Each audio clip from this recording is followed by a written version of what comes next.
It runs in the algorithms that shape your reality, in the news that manufactures your consent, in the economic systems that promise freedom but deliver debt, and in the sanitized histories that teach you to trust the very institutions that follow this ancient blueprint. The visceral chill you feel running down your spine right now is the realization that this isn't just history. It's a warning. The men who wrote that codex are long dead, but their ideology, their methodology, is immortal.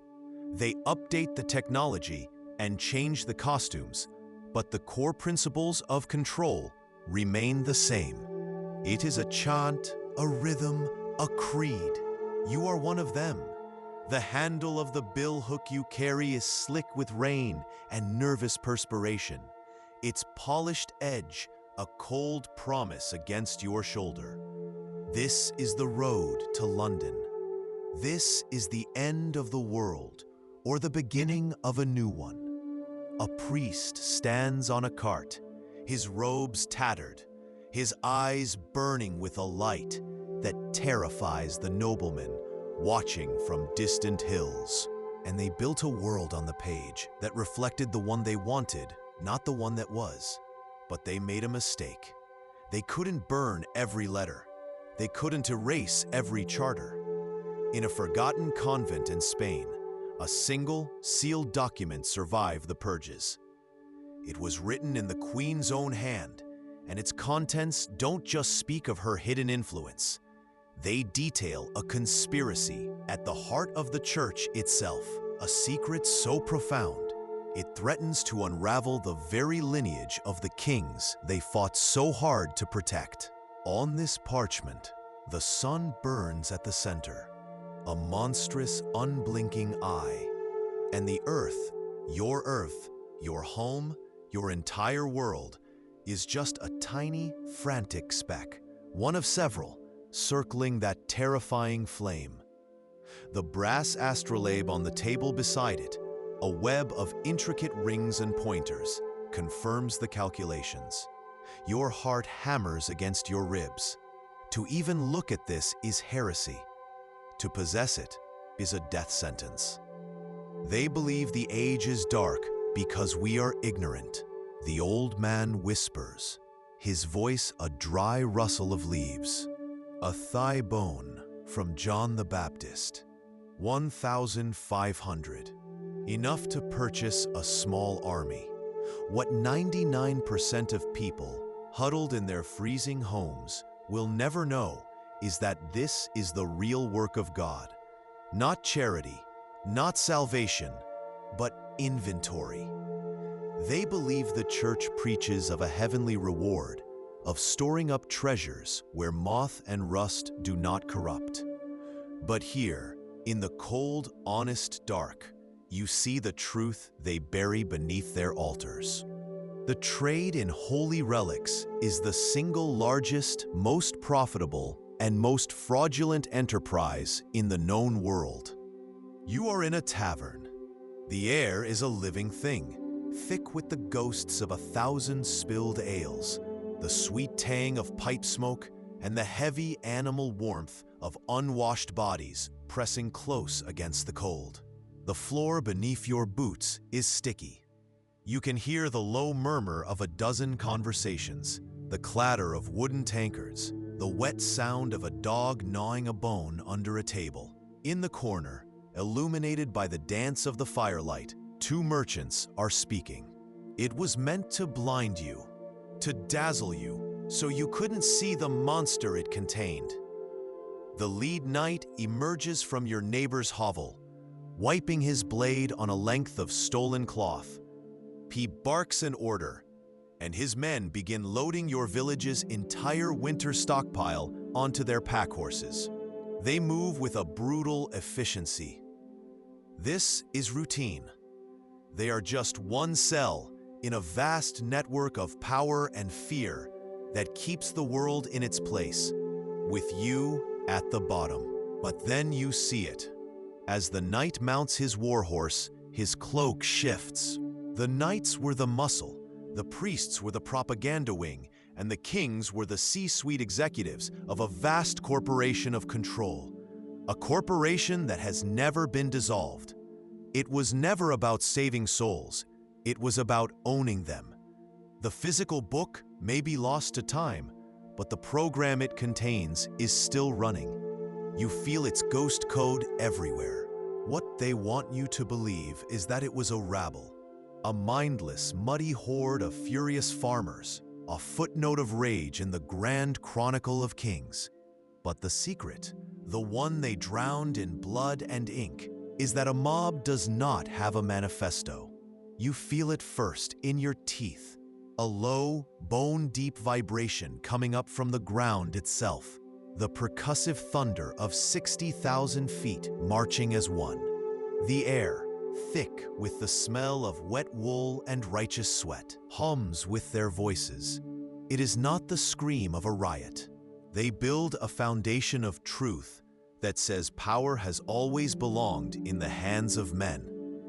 It's the same silent war on memory that for centuries wrote women out of science, out of art, out of every corridor of influence, creating a grand illusion that they were never there at all.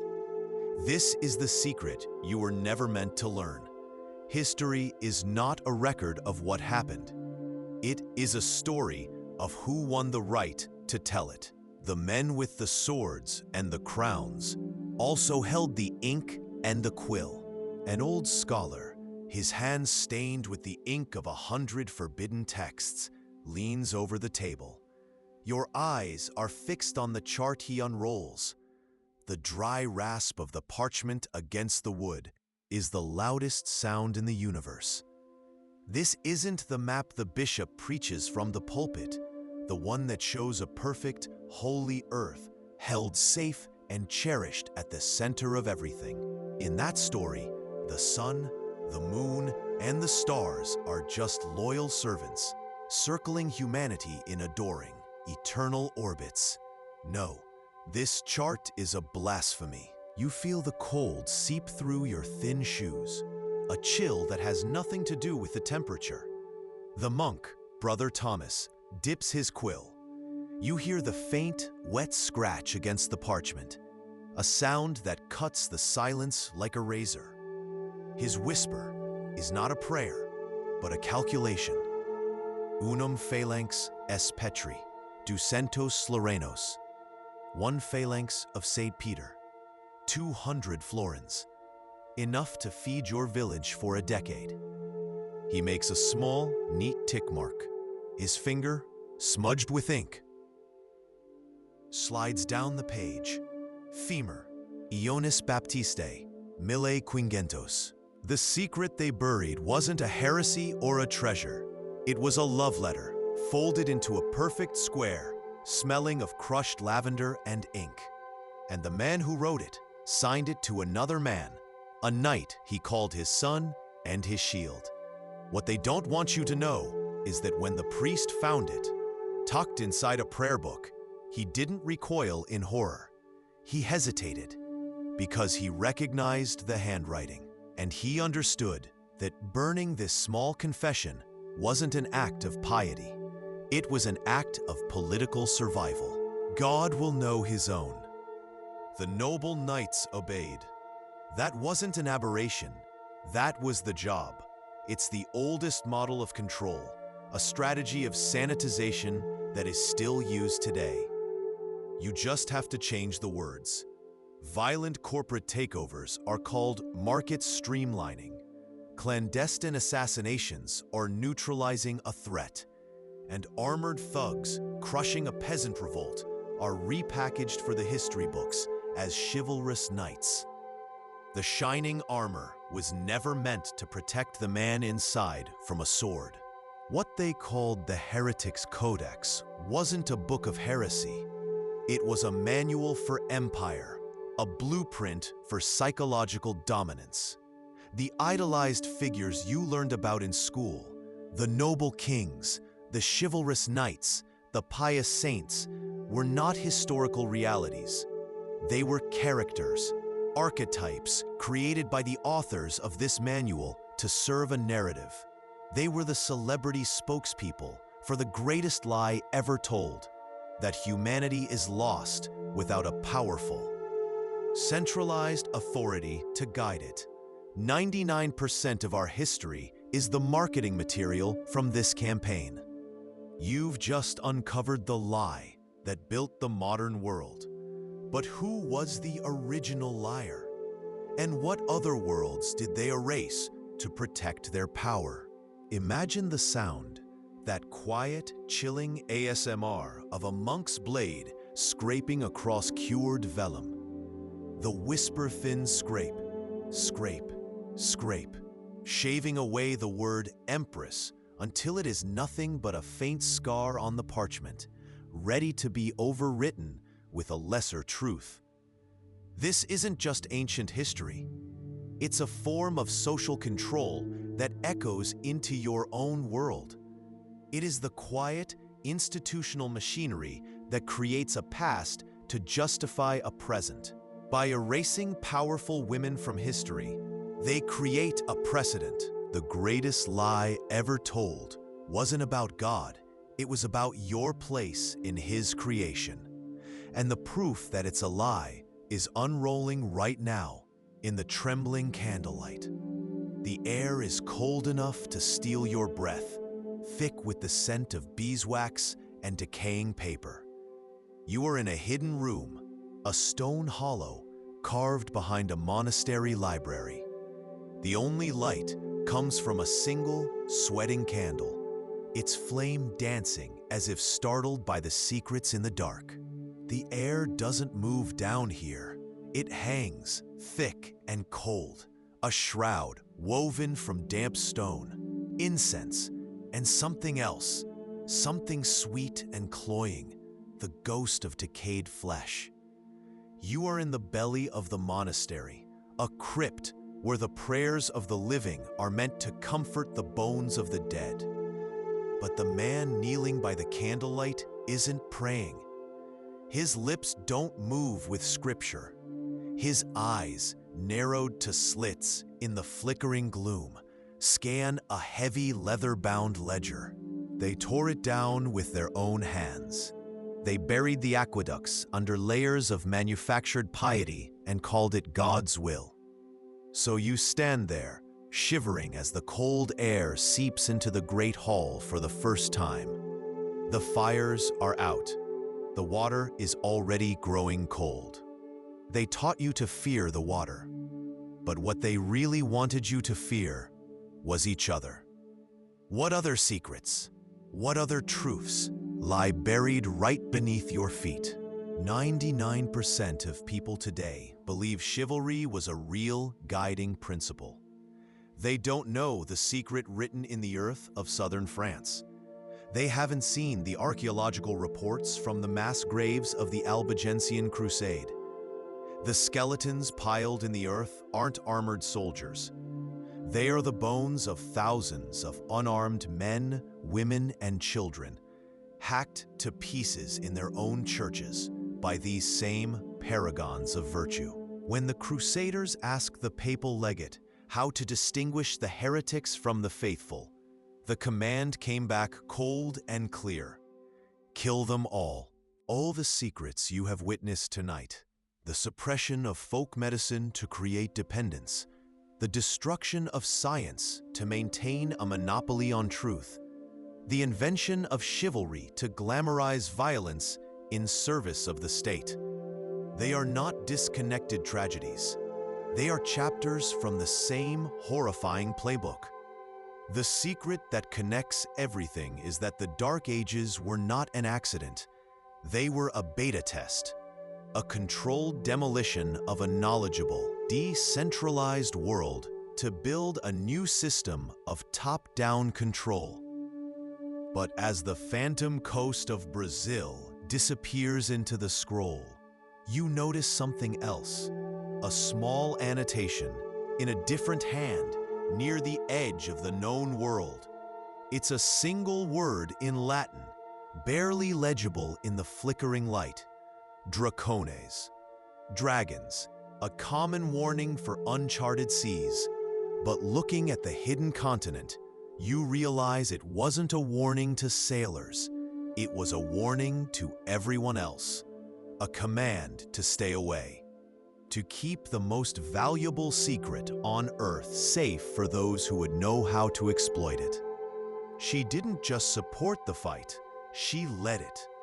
They certainly don't tell you about Urraca of León and Castile, who, in the 12th century, ruled not as a regent or a consort, but in her own absolute right. Her chosen title wasn't queen, it was Empress of all Spain. A title so powerful, so threatening to the men who followed, that they systematically tried to write it out of existence. Historians have spent centuries uncovering the deliberate changes made to official charters, the forgeries designed to diminish her. You have just become a name on a page. You just don't know which list it's on yet, and where they were really sent.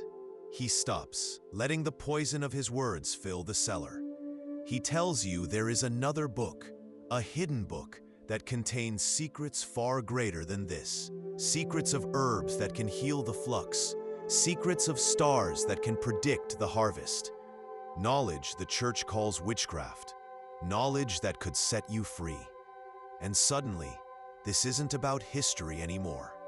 Your brother was taken 3 years ago. You were told it was for the king. You never saw him again. This is a timeless strategy of power. A piece of dark wisdom that echoes into the modern world. First, you create the problem. You dismantle the public good, the aqueduct, the library, the town square. You let sanitation fail. You let knowledge become a luxury. You let communities atomize into isolated, fearful households. Then, when the inevitable crisis arrives, the plague, the uprising, the wave of ignorance, you present yourself as the only solution, the only spiritual authority that can save them from the hell you engineered. They didn't just let the infrastructure of Rome crumble. You hear a woman scream, quickly muffled. You hear the splintering of wood. You hear the ASMR quality scrape of a steel gauntlet against the stone of the grain silo. A sound that promises nothing but emptiness and a long, hungry winter. These are not knights from the songs. These are the king's glorified debt collectors, a fact hidden in plain sight in tax records that historians have only recently begun to understand. Their code of chivalry is a ghost, a pretty story told in faraway courts, while they break the fingers of old men for a few hidden coins. Across the page, in a frantic, spidery script that looks like it was written yesterday, are 7 words. They never stopped, they just changed names. A corporation discovers a resource they have secretly known about for years, bankrupting a small country in the process. The strategy is ancient. Control the map, and you control the world. You control the past to own the future. The moth finally ceases its struggle, its tiny body still against the glass. The silence in the library feels different now. It's not empty, it's heavy, pregnant with the unspoken truth. You gently begin to roll the parchment back up, the dry rustle of the paper sounding like a final, whispered confession. It is the rule. For every page of history that glorifies a king, there is a ghost page, burned and buried, that tells the story of the woman who truly ran the kingdom. They tell you of Alfred the Great, but they whisper away the name of his daughter, Ethelfled. They call her the Lady of the Mercians, a gentle, dismissive title. They don't want you to see her as she was, a master of war, caked in the mud of the battlefield, directing the construction of fortifications and masterminding the military strategy that would break the Viking hordes. His eyes, like chips of winter ice, lock with yours. He smiles that thin, bloodless smile. "A pleasant evening," he murmurs, his voice a dry rustle of dead leaves. The king values your loyalty. And then he is gone, melting back toward the throne, leaving you frozen in the candlelight. Was that a greeting? A pleasantry? Or was it a warning? You rack your brain, replaying every conversation, every letter, every glance. What did he hear? What do they know? Your heart hammers against your ribs, a frantic bird trapped in a cage of bone. You can hear the faint, wet scrape of a fingernail against a rough-spun tunic. It's an ASMR quality sound of pure, unadulterated tension. He doesn't put the pamphlet away. He turns to the last page where the script is different, tighter, more urgent. The poem is the bait, he whispers, his voice barely audible over the sputtering candle. But this is the hook. His eyes find yours in the gloom. This is a list of names. A list of every child the Baron's Reeve has taken for the King's Levy in the last 5 years. They don't fear for your soul. They fear your conversations. They fear this room, this one place where 100 of you can gather without a lord or a priest listening to every word.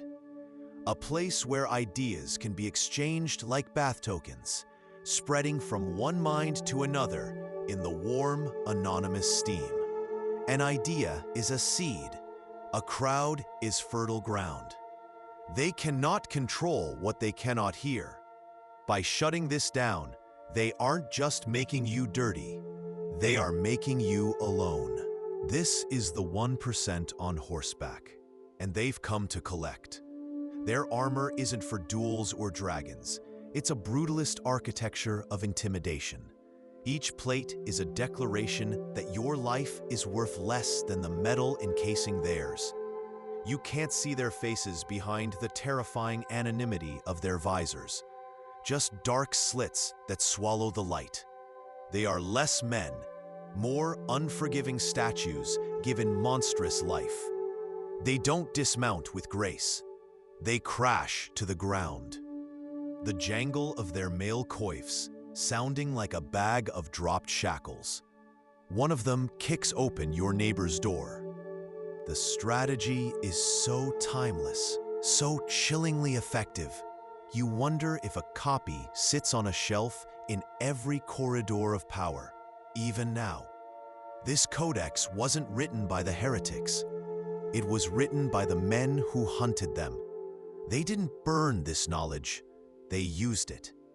Your breath catches. There's one final chapter. The vellum is different, thinner, newer. The ink is darker.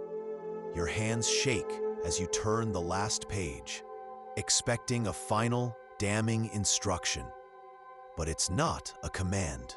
It's not a secret of the past. It's a message for the future. For you. You look down at the map, at that phantom coastline. The ink is faded, but the intent is clear.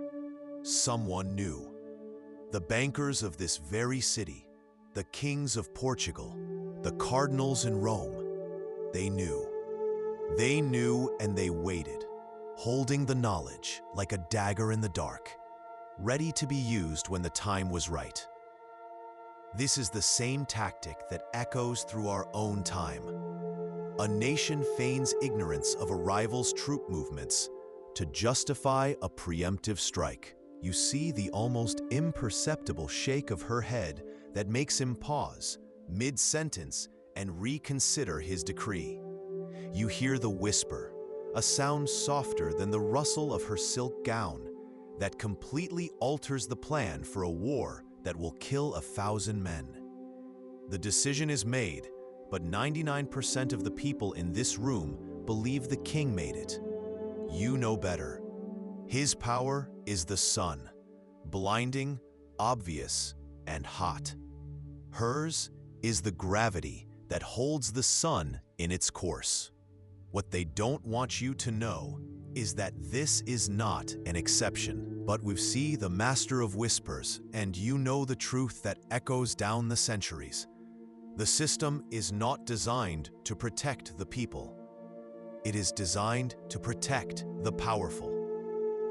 The divine right of kings is just a pretty name for a boot on your neck, held there by shadows you can't even see. He has stopped, the master of whispers. He has turned, and his silent glide has brought him just a breath away from you. The low hum of the court seems to fade into nothing. What was buried with their ashes wasn't just a religious movement. It was the idea that you have a right to your own thoughts. It is the medieval blueprint for every form of modern information control. It's not about a simple lack of access.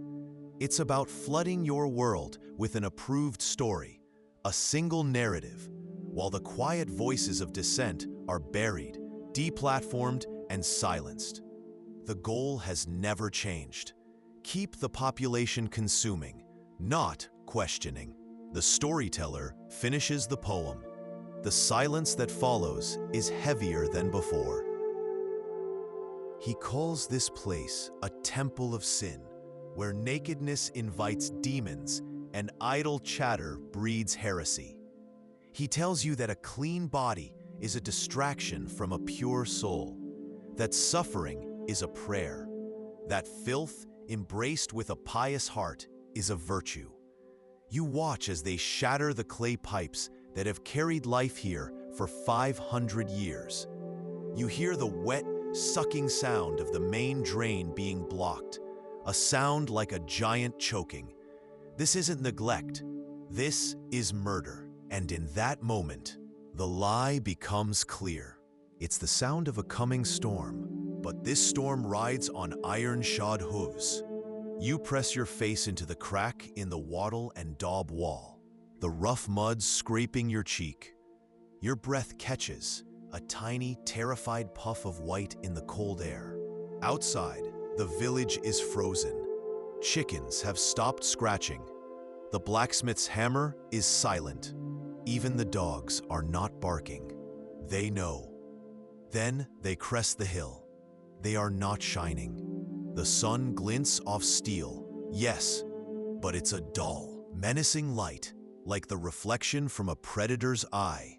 This isn't salvation riding into town. But as you decipher the chillingly logical steps, you see our world is just a different chapter in the same book. The text describes how to use famine to create dependence, how to use plague to prove divine wrath, how to turn neighbor against neighbor by creating a vocabulary of sin. It's a step-by-step guide on how to engineer a dark age to consolidate power, to make a population so terrified of the world that they will beg for a cage. You cannot discover and claim a land under the authority of the church if that land is already known.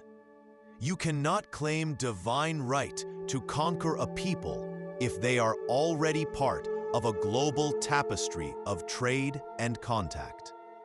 To justify the centuries of plunder, enslavement, and genocide that were to come, the Americas had to be a blank slate, a new world, born at the very moment Columbus stepped ashore. The lie was a legal and moral necessity. It created the framework for the largest heist in human history. His armor gleams in the torchlight. His beard is trimmed. His voice booms with borrowed authority. He is the image of power, the one the chronicles will remember. The bards will sing of his glorious victories, his unshakable will. But you are not watching the king. Your eyes are on the woman beside him, the queen. To the courtiers, she is an ornament, a vessel for the royal bloodline. Her hands are folded demurely in her lap, but you see the truth. You see the subtle tension in her jaw as the king speaks, and the solution is always the same. A quiet disappearance, a convenient accident, a rumor that destroys a reputation as surely as a dagger. It is the birth of something monstrous, something that will outlive this king and 100 more. It's the medieval origin story of the modern surveillance state, the state that watches its own citizens, that compiles lists, that justifies its own survival under the guise of national security. They say it's to protect the people, and most terrifying of all to the men in power, a soul who can read the Bible for themselves no longer needs a priest to tell them what God is saying. They can listen for themselves. You watch the storyteller's lips form the words, and a cold, thrilling horror washes over you. This isn't just a story, it's a weapon. The Lollards, who dared to translate the Bible into your common tongue, were hunted down and burned as heretics for this very reason. It's not the gentle lap of water or the murmur of the crowd. It's the hard, rhythmic crack of a hammer against stone. You see them at the edge of the baths, men in dark robes, their faces grim, acting under the authority of a new edict from the bishop. They aren't repairing the crumbling mosaics. They are dismantling the furnaces. They are plugging the lead pipes with rocks and mortar. A priest stands on a crate, his voice thin but sharp, piercing the confused silence. He doesn't speak of sanitation or sickness. He speaks of moral corruption, of hedonism. The story they sell you begins with the clang of steel on steel, a noble sound for a noble cause. But what they don't want you to know is that a knight's sword rarely meets another. Its real work makes a different sound, a wet, sickening chop as it cleaves through the unarmored flesh of a farmer who couldn't pay his tax. You feel them before you see them, a low thrumming in the soles of your bare feet, a vibration that travels up your bones from the hard-packed earth of your cottage floor. A wet, scraping sound echoes from a dark corner of the scriptorium, and you flinch, your blood turning to ice. It's just a rat. But for a moment, you heard a shriek. This isn't a history of what was suppressed. This is a manual for how to suppress.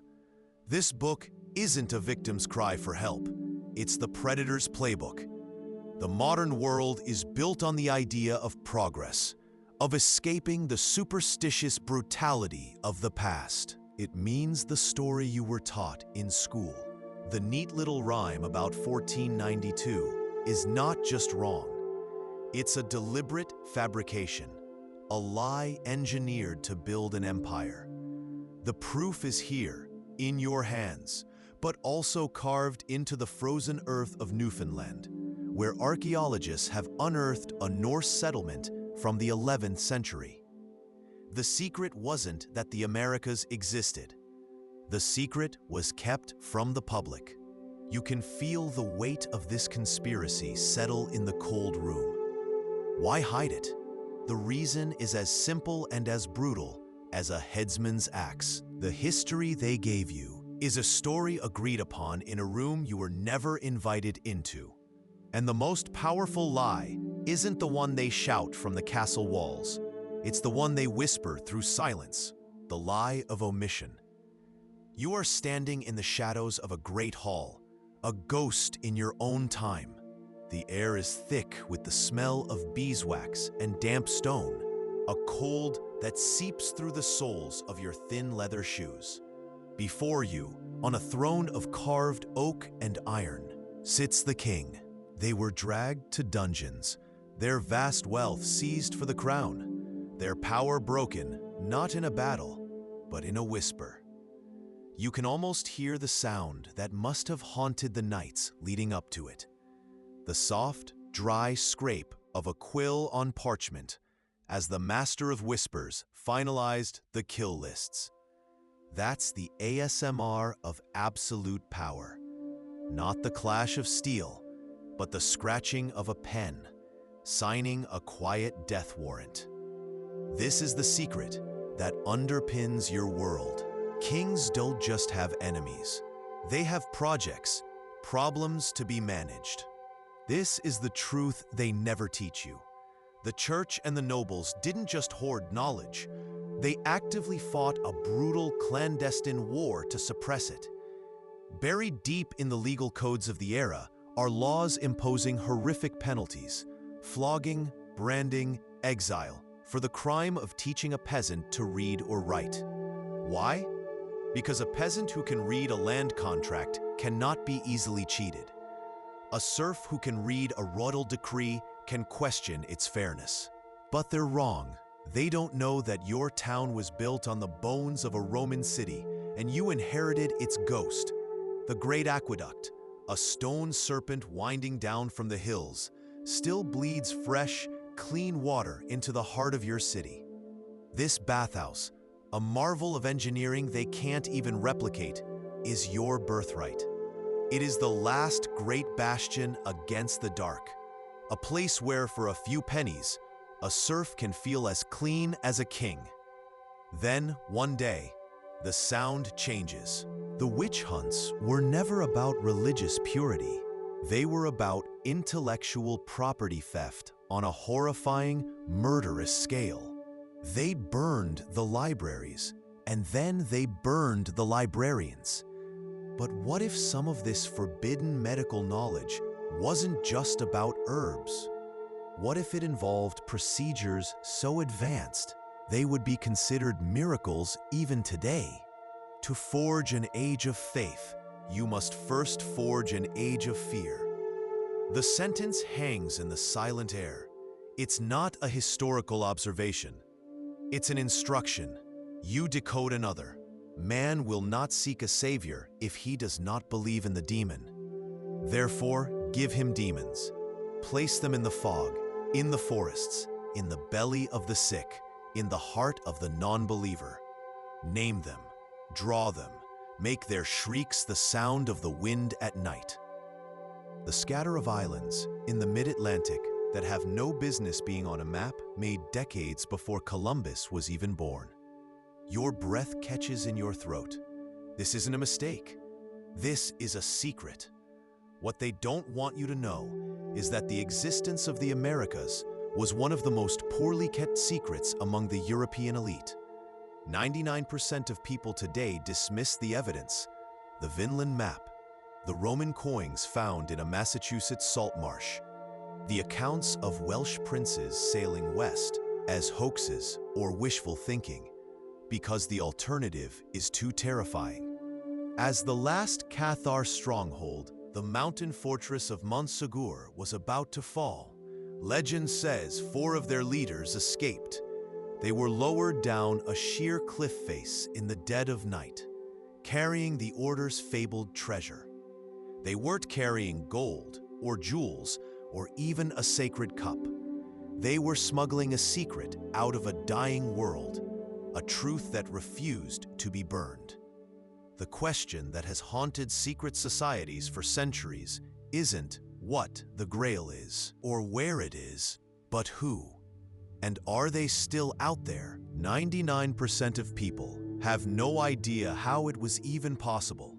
But you know, because you see the architect of it standing right there. It was an operation of stunning, silent precision, using his network of spies that riddled every level of the order.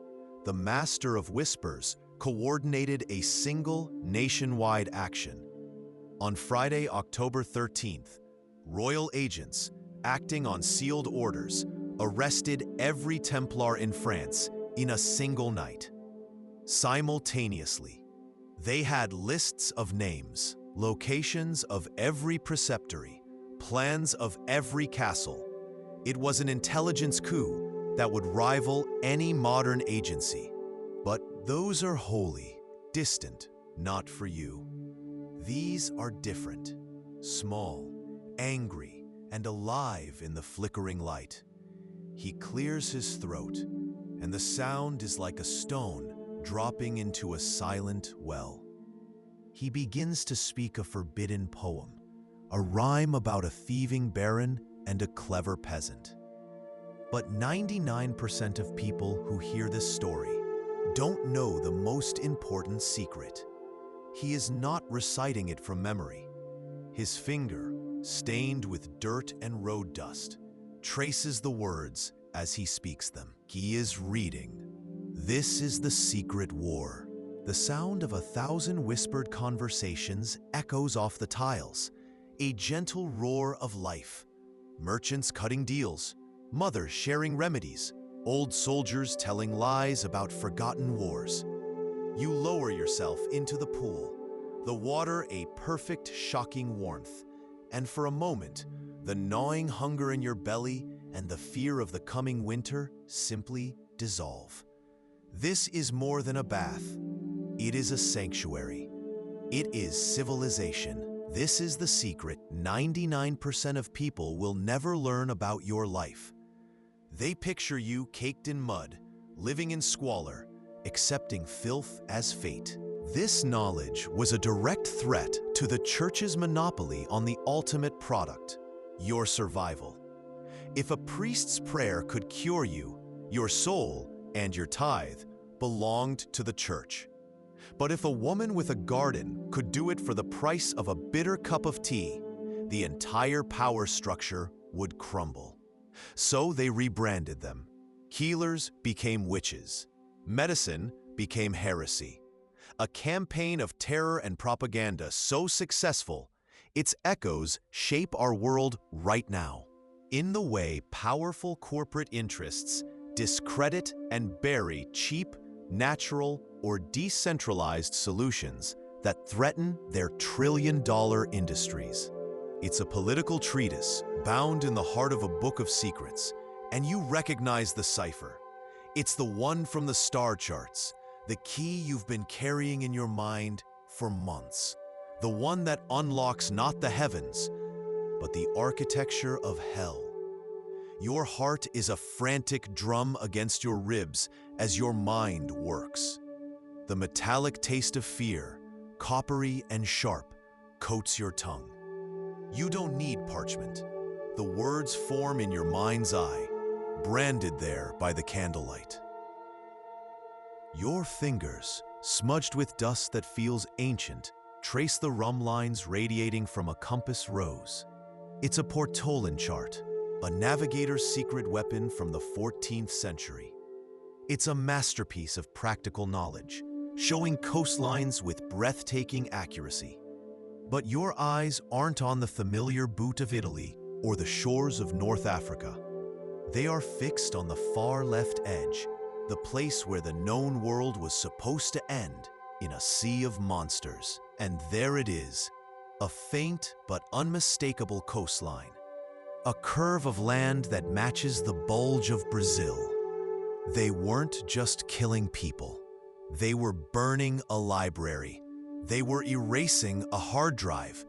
They were silencing a story that could dismantle an empire. This is the ultimate conspiracy. A war fought not for territory or gold, but for control of the narrative itself. It's a battle that never ended. You see its echoes today in the furious arguments over historical monuments, over the words in a child's textbook, over whose version of the past is allowed to become the future. The most dangerous weapon in the world isn't a sword, it's the truth. The story of the merchant who refused the royal tax, whose ships then mysteriously caught fire in a harbor guarded by the king's own men. But the greatest story, the one that proved the sheer, terrifying efficiency of this new kind of power, was the Knight of the Templars. Just a few years ago, the Knights Templar, the most powerful military order in Christendom, richer than kings, loyal only to the Pope, untouchable. Until King Philip decided they were a threat. There was no declaration of war, no army mustered.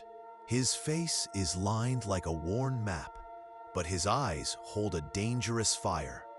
You've heard men like him before, storytellers who carry news and tales from one miserable village to the next, But this one is different. From a leather pouch, he pulls a small, precious object, a few dozen pages of rough parchment, crudely stitched together with waxed thread. A pamphlet. He doesn't begin with a booming voice. He begins by showing you the marks on the page. You've seen letters like this before, in the priest's great Bible, chained to the lectern like a beast. The filth wasn't an accident. It was an agenda. You feel the heat on your skin long before you see the water. Steam, thick as a winter fog, clings to the high vaulted ceiling, catching the afternoon light from the high windows and making it dance. The air is warm and wet, heavy with the clean scent of heated stone and herbs. This is the thermae, the public bath, the beating heart of your town. The truth is that a sophisticated and effective pharmacopoeia, a library of natural remedies passed down for 1,000 years, was systematically hunted, demonized, and destroyed. This was an act of information warfare. Archaeological digs at pre-Christian sites across Europe have unearthed astonishing evidence they tried to bury. Complete surgical kits with scalpels, forceps, and delicate bone saws, tools that wouldn't look out of place in a modern operating theater. Pollen analysis of the soil around these ancient settlements reveals cultivated fields of medicinal herbs, poppy for pain, belladonna for anesthesia. It's a repository of suppressed genius, a monument to the minds they silenced. You feel a surge of vindication, of righteous discovery. But the feeling curdles as you turn deeper into the book. 99% of people believe the Dark Ages were an accident, a slow decline caused by plague, war, and ignorance. But as you scan these pages, a cold dread begins to prickle at the base of your skull. The handwriting changes. The diagrams of herbs and stars give way to something else entirely. Flowcharts, schematics of power. The most dangerous lies aren't spoken. They're drawn on maps, then hidden away in silence. You are standing in that silence now, a vaulted room in Venice, where the air is thick with the ghosts of forgotten knowledge. The only sound is the frantic fluttering of a moth against a high leaded window, and the soft, dry crackle of the parchment you are unrolling. The candle on the heavy oak table gutters, throwing your shadow, huge and distorted, against a wall of sleeping books.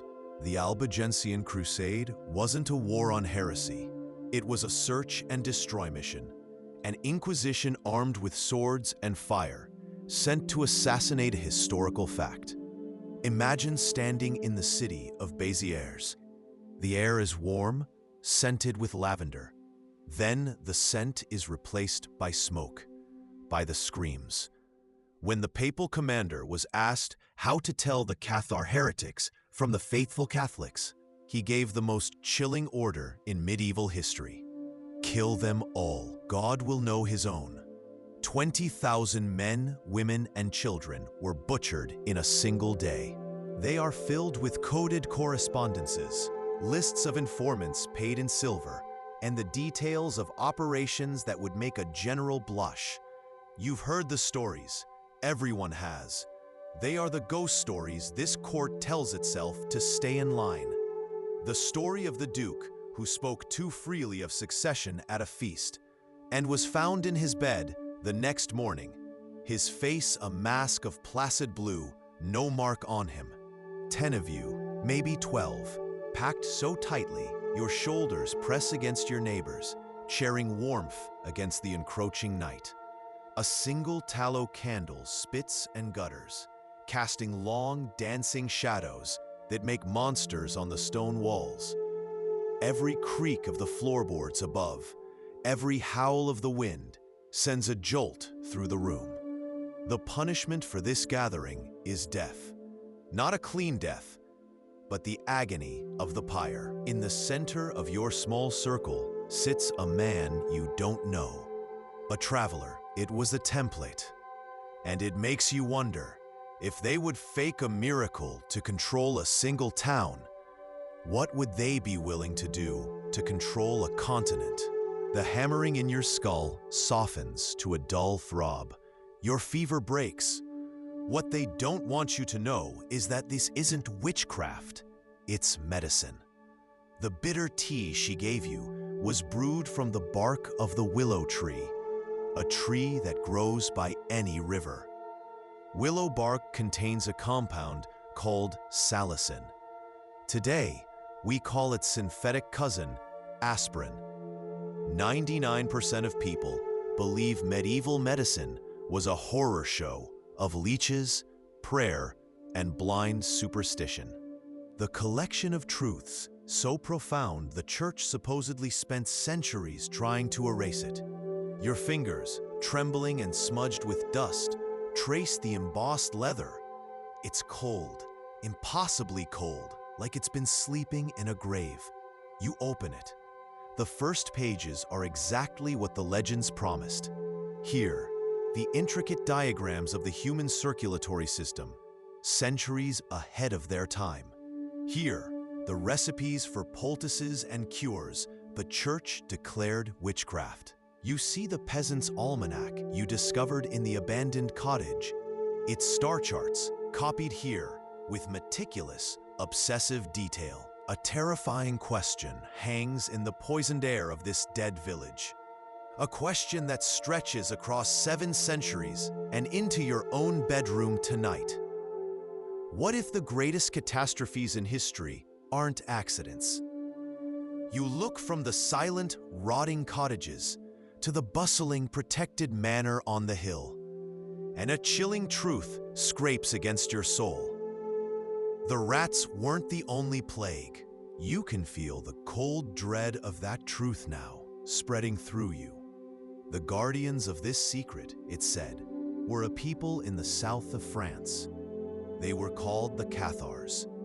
You can almost see them, not as the church painted them, devil-worshipping heretics, but as they were, people who believed in a simpler faith, who saw the material world as a trap, and the gilded cathedrals of Rome as a mockery of Christ's message. They were rumored to hold the proof, the genealogy, the living descendants themselves. This is why the crusade came. They believe power is maintained by armies, by oaths of fealty sworn on hallowed relics. What they don't know, what they can never know, is the truth. Power is not maintained by oaths. It's maintained by fear. It's enforced by men like him. The real crown jewels aren't kept in the treasury tower. They're locked in a cold, windowless room, the royal black ledgers. These are the books that history will never see, the documents they will bury under castle foundations. The greatest lie they ever told you wasn't about God or the divine right of kings. It was about your own mind. They told you your ancestors were ignorant, simple folk who couldn't read. A sad but simple fact of a primitive time. That isn't the truth. The truth is a secret they buried under 1,000 years of history. Your ancestors weren't just illiterate. They were kept illiterate by force. You were huddled in the damp chill of a root cellar, the air thick with the smell of packed earth, sweat, and fear. It's the ancestor of every carefully edited news report, every viral marketing campaign, every modern spectacle designed not to inform you, but to make you feel a certain way. The saints weren't just holy figures. They were the most successful brand ambassadors of their time. Their legends curated, embellished, and sometimes created from whole cloth. And the institution they represented was built on a foundation of lies, far bigger than one blind man who could suddenly see. The miracle was a lie. The saint was a brand, and that cardinal's letter, it wasn't one of a kind. She sees only the sickness. She hands you a steaming clay cup. The liquid inside is dark and profoundly bitter. It's the taste of bark and roots, a taste of the deep, untamed forest. You drink it down, every last drop, because you have nothing left to lose. And then you wait for the demons to claim you. But they don't. Hours later, in the deep of the night, something shifts. A great heat blooms across your skin, and the sweat that pours from you is no longer the icy sweat of fear. It's a flood, a release. They told you the greatest secrets were in the books they burned. What they never tell you is that the most dangerous books are the ones they kept for themselves.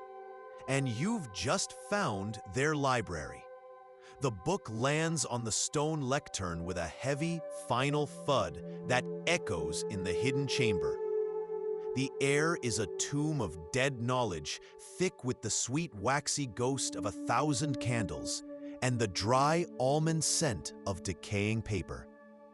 This is it, the Heretic's Codex. The old feudal order, which had been threatening to crumble for a century, was now snapping back into place, harder and more absolute than ever before. Wealth and land, which had begun to slowly trickle down, was now rushing back upwards in a tidal wave of death. Does it feel familiar?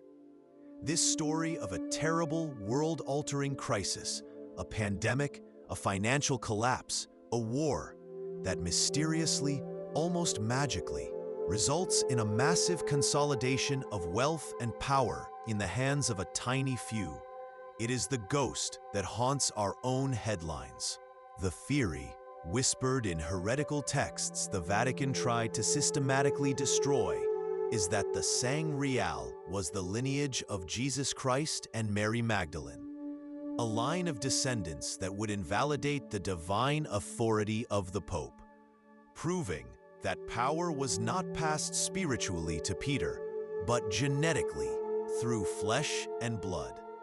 A king whose kingdom was indeed of this world. They buried this secret under layers of chivalric romance, sending an entire continent of knights chasing a phantom cup while they hunted down the real thing. He is the king's shadow, the engine of his power, and you feel a prickle of cold sweat trace a path down your spine as he passes. His gaze sweeps over you for a fraction of a second, an assessment so quick, so total, it leaves you feeling naked, exposed. 99% of the people in this kingdom, the farmers in their hovels and the merchants in their towns, believe the king's power comes from God. They see the portraits, the ermine robes, the divine right bestowed by the archbishop's holy oil. And the chilling realization settles in your gut, cold as a tombstone. The history you've been taught isn't a record of what happened. It's a record of what they allowed you to know. You can almost feel the cool, dry parchment in your hands as you read a letter from a 13th century cardinal to a subordinate bishop. He doesn't speak of God's grace. He speaks of the management of public belief and the proven utility of stage wonders. He congratulates the bishop on the financial success of a new weeping statue in his cathedral, detailing the increase in tithes and pilgrimages. He then discusses plans to acquire more efficacious relics for underperforming dioceses as if they were trading assets to boost quarterly earnings. This is the medieval blueprint for manufacturing consent. As the fever climbs, turning your thoughts to thick, hot sludge, the priest's prayers feel like stones in your stomach. His God feels very far away. The woman in the woods, however, is just a desperate crawl through the mud. You find her in a hut that smells of earth and drying leaves and something sharp like mint. There is no cauldron, no black cat, only bundles of herbs hanging from the rafters like sleeping bats. She looks into your eyes, her own as gray and knowing as a winter sky, and she doesn't speak of God or sin. You see the afternoon sun glinting off thousands of helmets on the battlements. You see the portcullis over the bridge begin to slowly, silently grind its way down.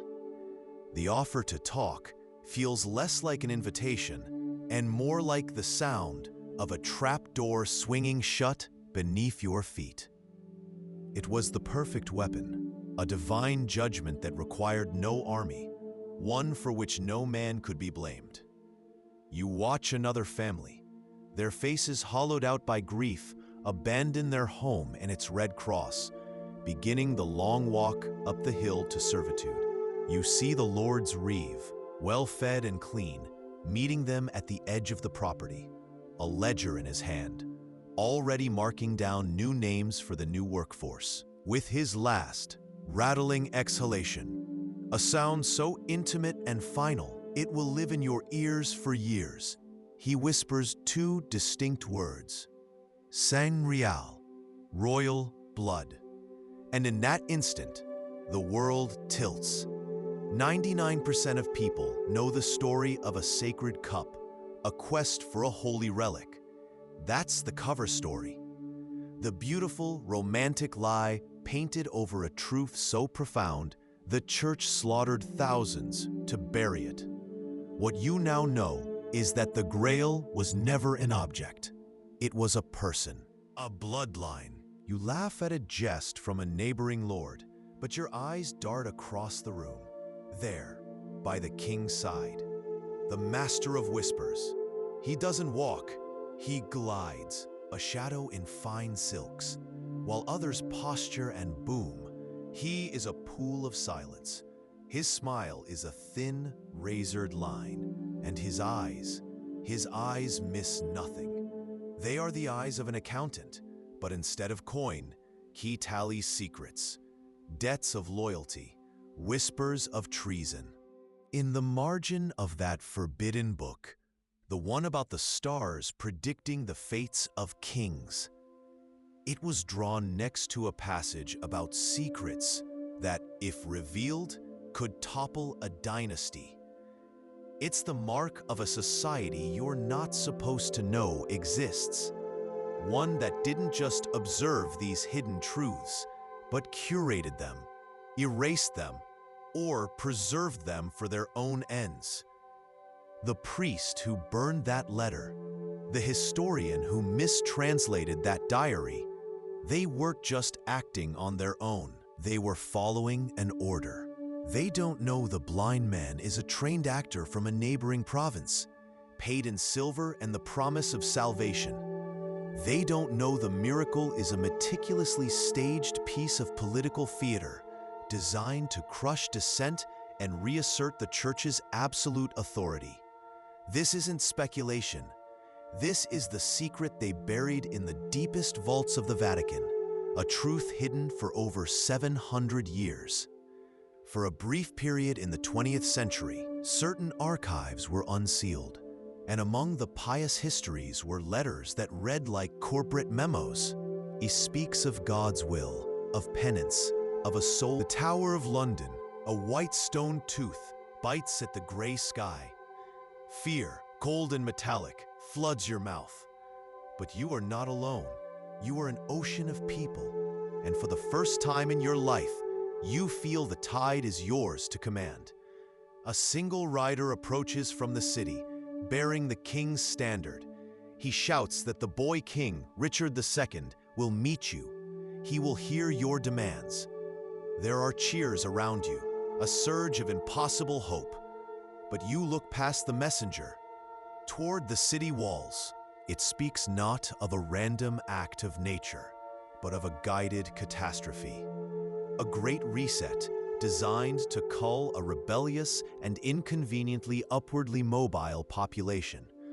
It whispers of wells poisoned in the dead of night in specific districts, of grain shipments to restive towns being mysteriously contaminated, of quarantine lines drawn not to contain disease, but to contain dissent, enforced with a brutality reserved for the Lord's enemies. It suggests the powerful didn't create the fire, but they damn sure steered it, fanning the flames toward the homes of their rivals and shielding their own. His breath is a terrible sound, a wet, ragged scraping of stone on stone, each gasp of victory he won't enjoy for long. He is the last of his order, the final guardian of a secret passed down not in books, but in blood and whispers. His hand, cold as a river stone, clutches your arm. His eyes, milky with his final moments, find yours. He tries to speak the legendary name, the object of 1,000 failed quests, but the words break apart on his lips. He doesn't say Sangreal, Holy Grail. The most dangerous man in the kingdom carries no sword. His only weapon is a book bound in black leather, and you pray to a silent God that your name will never be written on its pages. You stand in the great hall, the air thick with the smell of beeswax, wine, and the faint, sweet odor of decay that clings to ancient tapestries. Light from 100 candles glitters on the jewels of the assembled court, painting a lie of warmth and splendor over the cold stone. This is how they control you. Even now, they don't just censor the present, they curate the past to reinforce the norms they want you to obey today. They make you believe their rules are ancient and unbreakable, when the truth is that social codes have always been negotiable for the right people. They didn't just hide the complexity of human desire, they hid the terrifying, liberating fact that all rules are man-made and can be unmade. The firelight catches the symbol on your cup again. 2 interlocking circles. You've seen it before, haven't you? He stares at his own hand, turning it over and over as if seeing it for the first time. He looks at the sun, at the bishop, at the roaring crowd. "I can see," he cries, his voice cracking with manufactured ecstasy. The square explodes. It's a tidal wave of sound and emotion, weeping, cheering, prayers of thanks. Coins rain down onto the platform, the metallic clink, clink, clink, the sound of faith being monetized. But 99% of the people here don't know the truth you are about to learn. The first secret they buried was knowledge. The next was your health. It begins as a tremor in your bones, a cold that has nothing to do with the damp seeping through the wattle and daub walls of your hut. Your teeth begin to chatter, a frantic, uncontrollable rhythm against the drone of the rain. The chilling grip of sickness tightens around your chest, and each breath is a shallow, ragged thing. The world shrinks to the edges of your sweat-soaked straw mattress. The village priest comes, his robes smelling of incense and damp wool. They are the result of 1,000 quiet conversations, 1,000,000 shared grievances that finally boil over into a structured, articulated demand for a new reality. Power's oldest trick is to call the organized a mob, to call the articulate mindless, to paint a political program as random violence. It is the same tactic that will be used against every movement for rights, for equality, for justice, for all of human history. As you crest the final hill at Blackheath, you see it. London, a sprawling stain of wood and stone, walled and waiting. It disproportionately wiped out the emerging middle class, the weavers, the masons, the merchants, and the land-owning peasants. The very yeomen who had scraped enough coin together to buy their freedom and a small plot of land. They were the ones beginning to question the divine right of lords, the ones forming guilds, the ones building a new world where a man was judged by his skill, not his birth. They were the ones who had to be stopped. In forbidden texts, whispered in heretical circles, a different story of the plague is told. The thing the old knight whispers is not a prayer. It is a confession that could burn the world. You are inside a Welsh fortress, a tooth of stone jutting from a green, weeping landscape. Rain doesn't fall here. It attacks, lashing against the arrow slits, a sound like 1,000 tiny whips against the walls. The air is a cold, wet cloth pressed to your face, thick with the smell of damp wool, wood smoke, and the metallic tang of death. The knight lies on a simple pallet, his armor stacked in a corner, like the shell of a dead insect. He turns the page, and the candlelight catches the fresh ink. But this list is different. The names are not of saints long dead. You recognize them. A local merchant who recently fell ill, a baron's outspoken wife, a child who vanished from a nearby village last spring. And next to each name is not a price, but a date. Your stomach tightens, the cold in the room suddenly turning to ice in your veins. This isn't an inventory of the dead. It's a list of acquisitions yet to be made. A Victorian-era historian, a man in a starched collar translating a medieval court record, comes across a charge against two noblewomen, described as sharing a single bed and living as one soul. He dips his quill in the ink. He hesitates. His world is one of order, of rules he believes are timeless and divine. This account is an anomaly, a stain. So with a flick of his wrist, he changes the word. He mistranslates it. The two women become devoted cousins. The secret is sanitized. The evidence is buried under a mountain of projected morality. The silence is so complete, you can hear the buzzing of flies. The bishop's voice rings out, a Latin prayer that slices through the heat. He touches the reliquary to the man's bandaged eyes. For a moment, nothing. The silence stretches, tightens, threatens to snap. Then the man convulses. A scream tears from his throat. Not a sound of pain, but of pure, unholy shock. It's a wet, ragged sound that scrapes against the inside of your skull. He rips the bandage from his face, his knuckles white. He blinks, his eyes wide, unfocused, and then focused. It helps more than you know. Drop a comment with the medieval fact that surprised you most, or what role you think you'd play if you were born in the year 1287.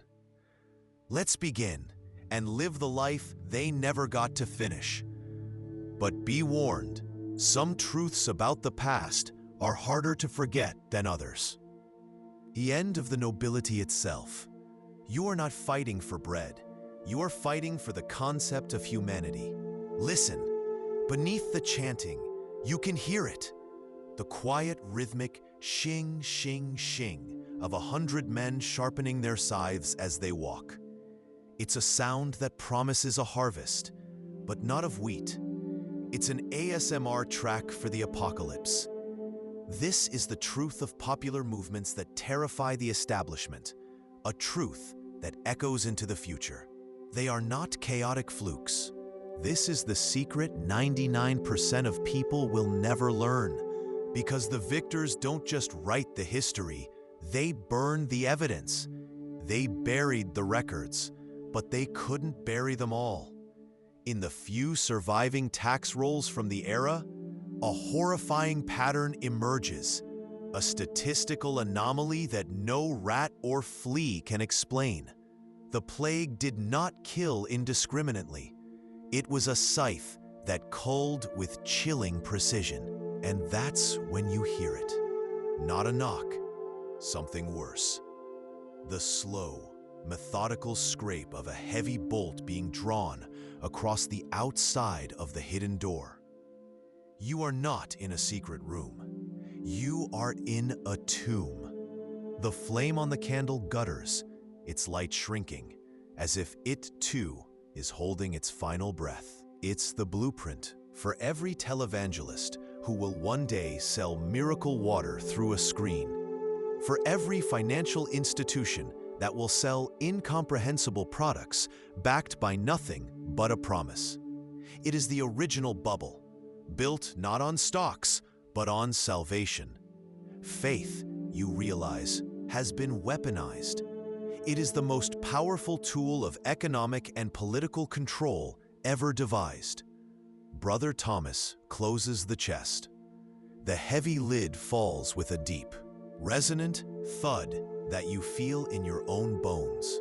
He returns to his ledger, his face a mask of pious concentration. A secret kiss between two men who already had wives and heirs? That was merely a whisper in a tavern. What they erased wasn't the sex, it was the pragmatism. It was the proof that morality is a currency, spent and traded to preserve power. You pick up your cup, the rough pottery cool against your palm. You feel the scrape of a fingernail against the unglazed clay as you trace a small, etched symbol on its base. This is a rebellious territory, a place where faith has frayed at the edges, and the church has sent its finest craftsmen to mend it. A bishop, his robes a shocking slash of purple against the dun-colored world, raises a golden reliquary. Inside, a sliver of bone, yellowed with age, the finger of a saint whose name is a prayer on the lips of the suffering. Then, they bring the man forward. He stumbles, his eyes wrapped in a dirty linen bandage. His hands grasping at the empty air. The crowd holds a collective breath, 1,000 lungs seizing at once. It was the first great cover-up, the deliberate suppression of human wisdom to create a compliant workforce. That slate from the monastery? A peasant's almanac, detailing astronomical events with an accuracy historians thought impossible. It's the breadcrumb they couldn't bury deep enough. Proof that the Dark Ages weren't an accident. They were an agenda. Why? What secret was so dangerous that it required plunging a continent into manufactured ignorance? The answer isn't in what they taught you, but in what they burned. If you love immersive, real storytelling about survival, belief, and forgotten lives, hit like and subscribe. They will write of mindless destruction, of drunken peasants burning books they cannot read. What they will never mention is the document clutched in your leader's hand. They will never admit that this is an organized political revolution with a coherent philosophy. You have a command structure with captains for every village and messengers riding exhausted horses between Kent and Essex, coordinating your march. You have a list of demands that would be radical even 400 years from now. The abolition of all serfdom, the repeal of unjust taxes, the seizure of church lands, the execution of corrupt royal advisors. I'm sorry, I can't assist with that request. It turns absolute power into a fragile lie. You can taste the metal of fear in your mouth. This isn't just about stars, it's about control. The label Dark Ages isn't a description of the time, it's an admission of their crime. It's the same pattern you see today, a ghost echoing through the centuries. The same way a scientific report on a dying climate is buried, defunded, and dismissed as junk science because it threatens a powerful industry. The war on knowledge is eternal. The scholar begins to roll the chart back up, his movements suddenly frantic. That magnificent cathedral being built in the next province over? Its soaring spires are not a monument to God, but a testament to the market value of a dead saint's tooth. The political power the bishop wields over the king? It was bought not with prayer, but with the skull of an apostle, one of 3 different skulls all claiming the same holy name. This is the historical precedent for a world you can't even imagine. It is not a joke. It is a negotiation happening in plain sight. They sold you a story of rigid, pious marriages and temptations punished by hellfire. The truth is a ledger book. The real pillars of this world are not faith and fidelity. They are inheritance and property. An affair, a same-sex liaison, a pre-negotiated infidelity, these were often tolerated, existing as open secrets in the margins of society, so long as they didn't threaten the clean, unbroken line of a name on a deed. A bastard son could start a war. The most powerful lie in the Middle Ages isn't spoken in a whisper. It's performed in a public square under an unforgiving sun, and you are about to witness its birth. The heat presses down like a physical weight, a suffocating blanket woven from dust, sweat, and the stench of unwashed humanity. You can taste the desperation on the back of your tongue, metallic and sour. Around you, faces are pinched with hunger and tanned by a lifetime of labor. But their eyes are all fixed on the wooden platform, glittering with a desperate, dangerous hope. And in some ways, it is. You've never seen a toothbrush. You believe demons live in the morning fog. Your town blames goats for the plague. Welcome to the Middle Ages.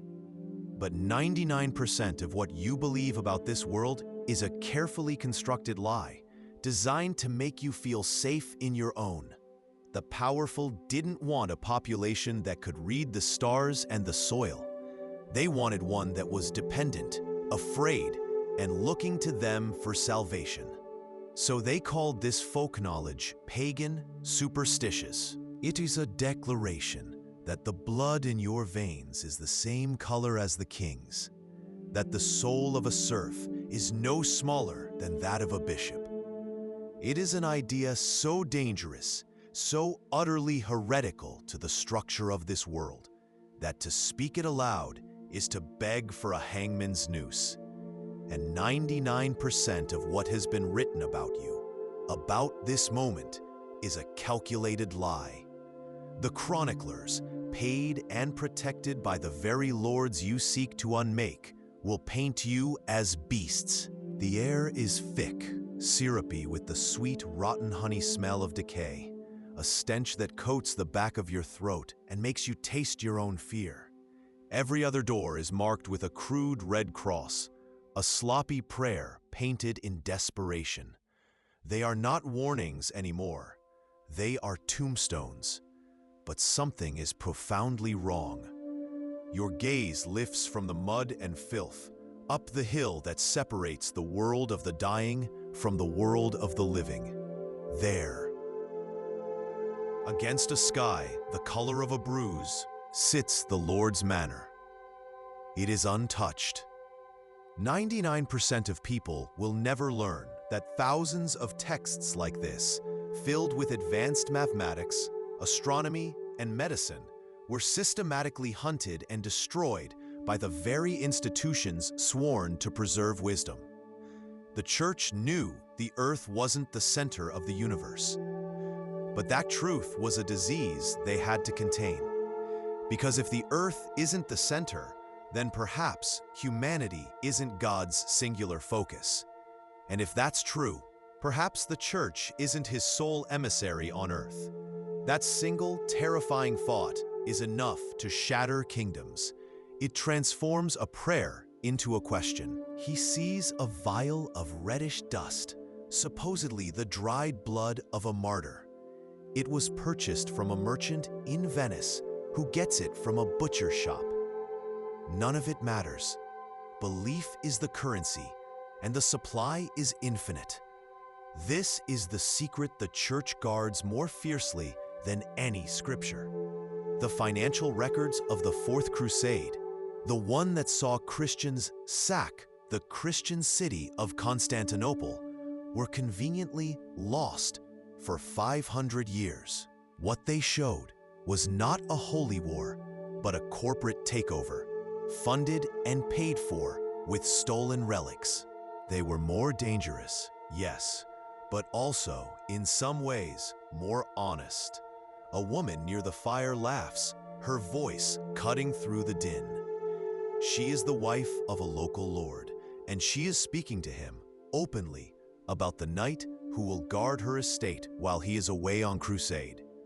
If he proves as skilled in the bedchamber as he is with a lance, she says, her eyes glinting, you may return to find your heir already conceived. Her husband throws his head back and roars with laughter. It is a joke. They have taken the food, broken the bodies, and stolen what little hope you had left. But they have left something too, a terrible, forbidden piece of knowledge. You now know that the brutality that just tore your world apart wasn't random banditry or a simple tax collection. It was a targeted strike, an erasure, ordered by a power far higher and darker than you could have imagined. And the king they serve is even worse than the monsters he sends. Your fingernails are permanently packed with dirt, but listen closer.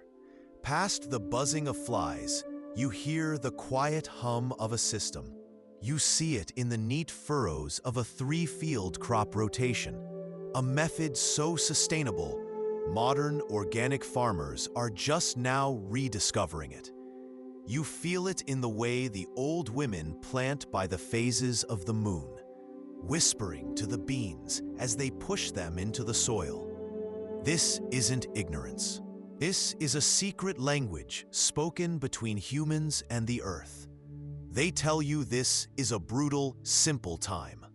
They lied about the past, a past where humanity was more capable, more knowledgeable, and more free than they want you to believe. So the final, haunting question we must ask ourselves is this: what else are they lying about now? This is John Ball, a man the church has locked in a dungeon for daring to read the Bible and find a different meaning there. His voice cuts through the shuffling march, a blade of its own.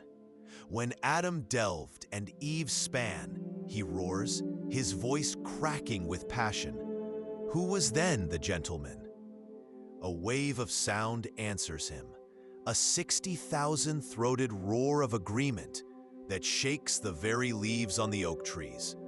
It's not a question. It is a verdict. What if the greatest act of God in history wasn't an act of God at all? What if the story they told you about rats and fleas was a lie to cover a much darker truth, that the plague had a purpose? You walk through the village, but you don't hear one. The silence is a physical thing, a heavy blanket smothering the world. It's the silence of 1,000 cooking fires gone cold, of children's laughter turned to dust, of market chatter replaced by the lonely creak of a swinging sign. But the age is dark because they are burning the light. He taps a finger on the diagram. This isn't some new madness. This is knowledge from the Greeks, preserved and perfected by the astronomers in Cordoba and Baghdad. This is the truth of the heavens, known for 1,000 years. What they don't want you to know is that a wealth of scientific knowledge wasn't lost in the Middle Ages. It was murdered. In your time, they would call it a multi-billion-dollar industry. Here, it is simply called faith. You watch as the monk moves to an iron-strapped chest. The groan of the lock turning, a sound like a man in pain, echoes in the bone-chilled silence. Inside, nestled on faded velvet, are not just bones. You see a splinter of wood, dark and brittle, a piece of the true cross. Brother Thomas knows, as does his abbot, that there are enough splinters of this cross in Christendom to build a warship. They are both large men, their faces mapped with the hardships of trade roads. Both are married, you know their wives by sight. One reaches out, his calloused thumb tracing the line of the other's jaw. He leans in and presses a kiss to the corner of his friend's mouth. It is not passionate, not scandalous. It is quiet, familiar. And in this crowded, raucous room, no one bats an eye, no one gasps, no one calls for the bishop. Because this is a truth that 99% of people will never learn.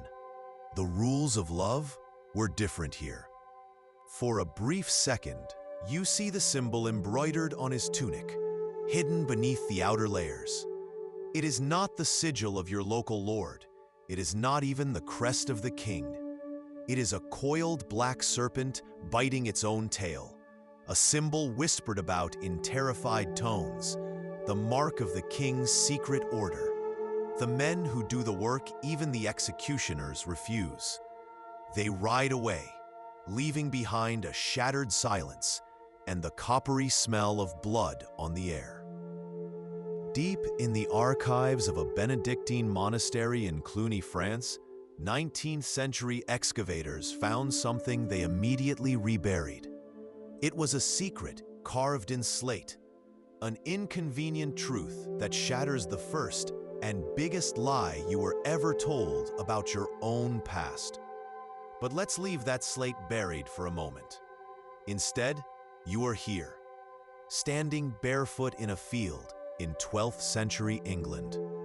The air is thick with the damp, iron smell of turned earth and the sharp, almost acidic scent of manure. It's a smell of life and decay all at once.